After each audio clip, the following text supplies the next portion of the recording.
Mechanic சுதனுக்கு ஞாயிறு தோறும் shift மாறும். அடுத்த வாரம் அவனுக்கு இரவு ஷிப்ட். கடந்த 2 நாட்களாகவே கனத்த மழை பெய்வதால் சைக்கிளில் செல்லாமல் நடந்தே தொழிற்சாலைக்கு சென்று கொண்டிருந்தான்.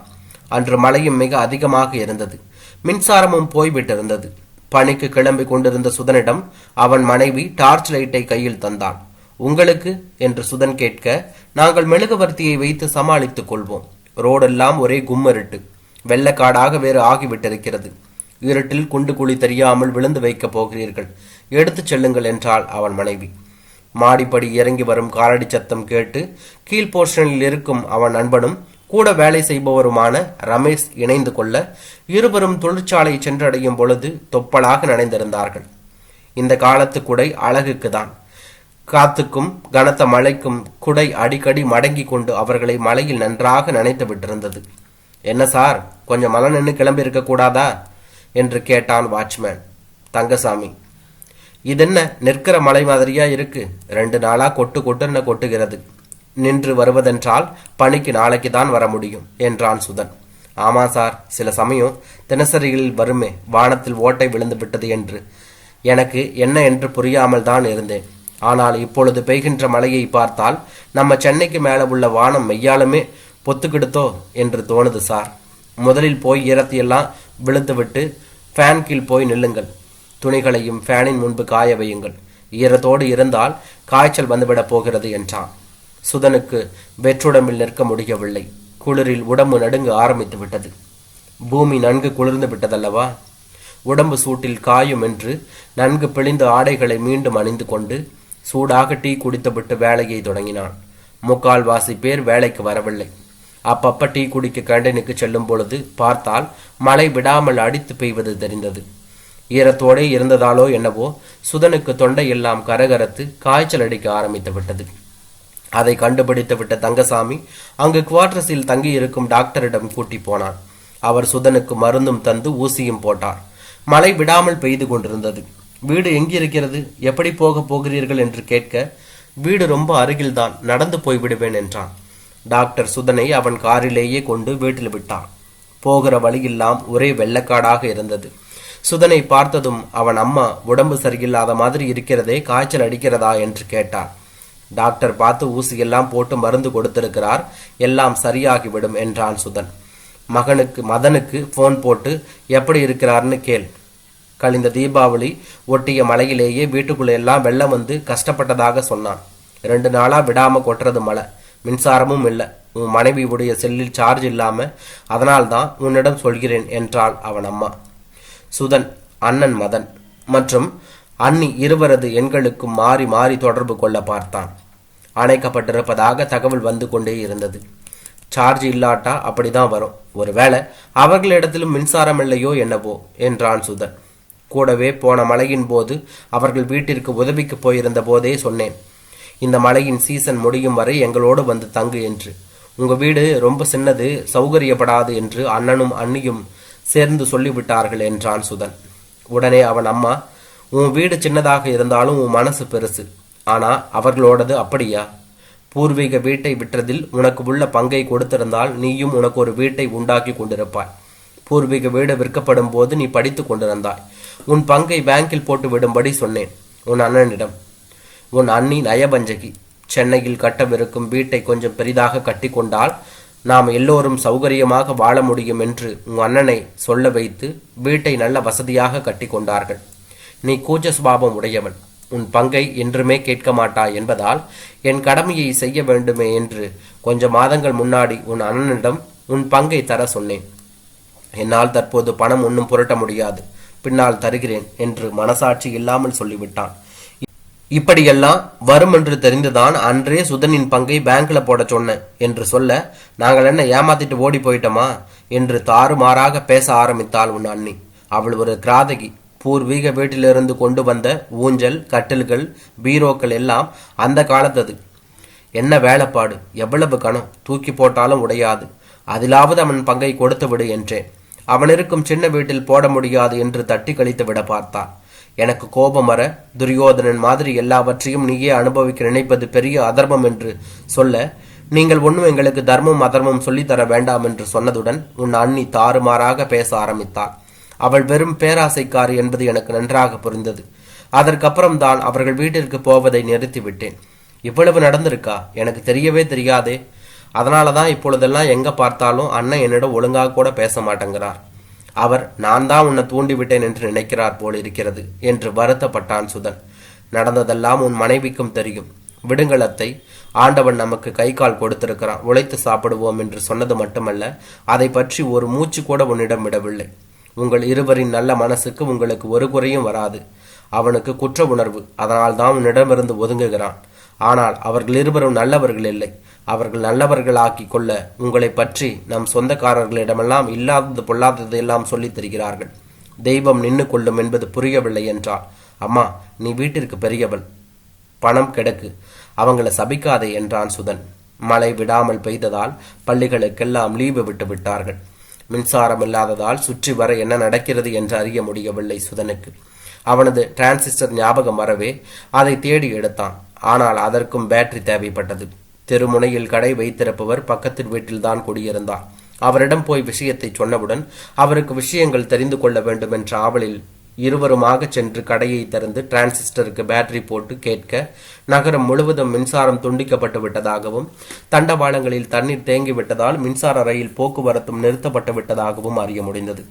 செம்பரபாக்கம் ஏரியில் தண்ணீர் அதிகமாக திறந்து விடப்பட்டதால் அடையாறில் வெள்ளம் போவதாகவும், சைதாப்பேட்டை, வேளச்சேரி, டி நகர் மற்றும் சுற்றியுள்ள பகுதிகளிலெல்லாம் வீடுகளுக்குள் தண்ணீர் புகுந்து வெள்ளக்காடாக காட்சி அளிப்பதாகவும், தாம்பரத்திலும் அதனை சுற்றியுள்ள பகுதிகளிலும் மிக அதிக மழை பொழிவதால் வீடுகள் எல்லாம் மழை வெள்ளத்தில் மூழ்கி கிடப்பது போல காட்சி அளிக்கிறது என்றும் அறிய முடிந்தது.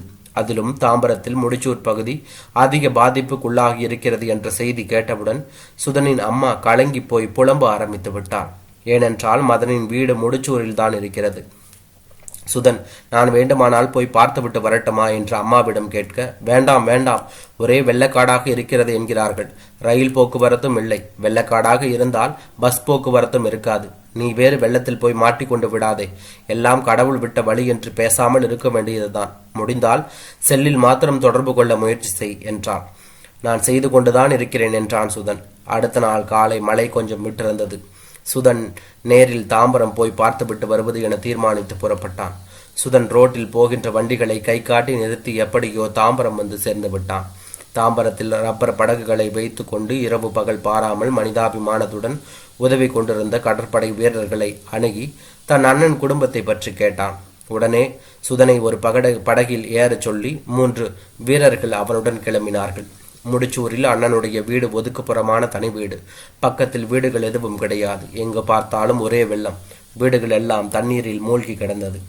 அவனால் அண்ணனின் வீட்டை அடையாளம் காண முடியவில்லை. அதற்குள் வேறு சில வீடுகளில் கூரைகள் நின்று கொண்டிருந்த வயதானவர்கள், பெண்கள், குழந்தைகள் உதவி கேட்கவே அவர்களை நோக்கி படகு செல்ல அந்த வீரர்களுடன் சுதனும் சேர்ந்து உதவி அவர்கள் அனைவரையும் படகில் ஏற்றி தாம்பரம் கொண்டு வந்து சேர்த்தார்கள். அதன் பின்பு நடத்திய 2-3 முயற்சிகளிலும் சுதனுக்கு வெற்றி கிடைக்கவில்லை. ஆனால் பரிதாபமாக உயிருக்கு போராடி கொண்டு நின்றிருந்த பலரை காப்பாற்ற முடிந்தது. இருட்ட ஆரம்பித்ததும் வீட்டில் தன்னை தேடுவார்களே என்ற நினைப்பு வர புறப்பட தயாரானான். அம்மாவிடம் அடையாறில் மிக அதிகமாக வெள்ளம் போவதால் யாரையும் சைதாப்பேட்டை பாலத்தில் செல்ல அனுமதிக்கவில்லை. இவ்வளவு நேரம் காத்திருந்து போராடி விட்டு வருகிறேன் என்று சொல்ல வேண்டுமென முடிவு செய்து கொண்டு வீடு வந்து சேர்ந்தான். சுதன் அடுத்த நாள் காலை சீக்கிரமே புறப்பட்டான் தாம்பரத்திற்கு. முந்தின நாளாவது விட்டு விட்டு மழை பெய்து கொண்டிருந்தது. அன்று மழை முழுவதுமாக நின்று விட்டிருந்தது. சுதன் புறப்படுவதற்கு முன்தான் காரியங்களை முடித்து விட்டுதான் திரும்புவேன் என்று, ஒரு வேளை ரொம்ப லேட்டாகிவிட்டால் எங்கேயாவது தங்கிவிட்டு அடுத்த நாள் காலை வீடு திரும்புவதாக சொல்லிவிட்டுதான் புறப்பட்டான். தாம்பரத்தில் சுதனை பார்த்தவுடன் முந்தின நாள் அவனுடன் பயணித்திருந்த அந்த கடற்படை வீரன் சுதனிடம் இன்று எப்படியாவது உங்கள் அண்ணன் வீட்டை அடைந்து அவர்களை காப்பாற்றி விடுவோம், வாருங்கள் என்றான். வெள்ளம் கொஞ்சம் வந்து வடிந்திருந்ததனால் வீடுகளின் தலை கூட தெரியாமல் இருந்த நிலை மாறி வீடுகள் மேலுடம்புகள் எல்லாம் வெளியே தெரிய ஆரம்பித்தது. அண்ணன் வீட்டை அடையாளம் கண்டு நெருங்கியதில் அங்கு யாரும் இருப்பதற்கான சுவடே இல்லை. படகை வீட்டின் மிக அருகே கொண்டு சென்று வீட்டை சுற்றி வர பின்பக்கம் சுவர் இடிந்து ஒரு 6 அடி அகலத்திற்கு வீட்டின் முழு உயரத்திற்கு பெரிய ஓட்டை விழுந்திருந்தது தெரிந்தது. அது வழியாக சுதன் உள்ளே பார்க்க அடுக்கலையில் உள்ள பரனில் யாரோ அமர்ந்திருப்பது போல தெரிய அதை வீரர்களிடம் காண்பித்தான். அவர்கள் கயிறு போட்டு நீந்தி போய் தூக்கி வந்து விட்டார்கள். பார்த்தால் அது சுதனின் அண்ணன் மதன். மயங்கி கிடந்தான். சுவாசம் வந்து கொண்டிருந்தது. படகை வேகமாக செலுத்தி கொண்டு வந்து ஆம்புலன்ஸில் ஏற்றி ஆஸ்பத்திரிக்கு கொண்டு வந்தான் சுதன். முதலுதவிகள் அனைத்தும் செய்தார்கள். ஐசியூவில் சேர்த்துவிட்டு அடுத்த நாள் காலையில் தான் எதுவும் சொல்ல முடியும் என்று கூறிவிட சுதன் அங்கேயே ஒரு பெஞ்சில் படுத்து கொண்டான். சாப்பிட எதுவும் தோன்றவில்லை. உடம்பிலிருந்த அசதி அவனை அறியாமல் தூக்கத்தை ஆட்கொண்டது. அடுத்த நாள் காலை சுதன் நர்சிடம் கேட்க அண்ணனின் நிலைமையில் நல்ல முன்னேற்றம் உள்ளது என்று பார்த்துவிட்டு வர அனுமதியும் கொடுத்தார். வீடு திரும்பிய சுதன் நடந்ததை அனைத்தையும் சொல்ல அவன் அம்மா தன்னையும் ஆஸ்பத்திரிக்கு கூட்டி போகும்படி வேண்டினாள். ரயில், பஸ் போக்குவரத்து எல்லாம் இன்று தொடங்கிவிடும் என்று சொல்கிறார்கள். எல்லாம் சரியாகிவிட்டால் அடுத்த நாள் போவோம் என்று சொல்லிவிட்டு அவன் தொழிற்சாலை மேலாளரை போனில் தொடர்பு கொண்டு விஷயங்களை சொன்னான். எல்லாவற்றையும் முடித்து கொண்டு வா, லீவை பற்றி கவலைப்படாதே, வேறு ஏதாவது உதவி வேண்டுமானாலும் தயங்காமல் கேள் என்று ஆறுதலாக சொன்னார். அன்று அங்கு உள்ள முகாம்களில் எல்லாம் தேடி அண்ணியையும் குழந்தையையும் கண்டுபிடித்துவிட்டு ஆஸ்பத்திரியில் சென்று அண்ணனையும் பார்த்துவிட்டு தான் திரும்ப வேண்டும் என்ற தீர்மானத்துடன் புறப்பட்டான். எங்கு தேடியும் அண்ணியும் குழந்தையும் அகப்படவில்லை. கடைசியில் ஆஸ்பத்திரிக்கு வந்து அண்ணனை பார்த்தான். சுதனை பார்த்ததும் சின்ன முறுவலை உதிர்த்தான் மதன். சந்தோஷமாக இருந்தது சுதனுக்கு. நர்ஸ் சுதனிடம் நாளை ஜெனரல் வார்டுக்கு மாற்றி விடுவோம், ஓரிரு நாட்களில் வீட்டிற்கு கூட்டி போகலாம் என்று சொன்னார். ரயில், பஸ் போக்குவரத்து சீராகி இருந்தது. அடுத்த நாள் எல்லோரையும் கூட்டிக் கொண்டு சுதன் ஆஸ்பத்திரிக்கு வந்தான். அண்ணனை ஜெனரல் வார்டுக்கு மாட்டி இருந்தார்கள். அவர்களிடம் அண்ணனை பார்த்துக்க சொல்லிவிட்டு வேறு எதுவும் சொல்லாமல் கிளம்பினான். ராயப்பேட்டை, கீழ்ப்பாக்கம் போன்ற அரசாங்க ஆஸ்பத்திரிகளுக்கெல்லாம் போய் அங்கு உள்ள பிணவரைகளை நோட்டமிட்டான். எதுவும் கிடைக்கவில்லை. எல்லோரையும் கூட்டிக் கொண்டு வீடு போய் சேர்ந்தான்.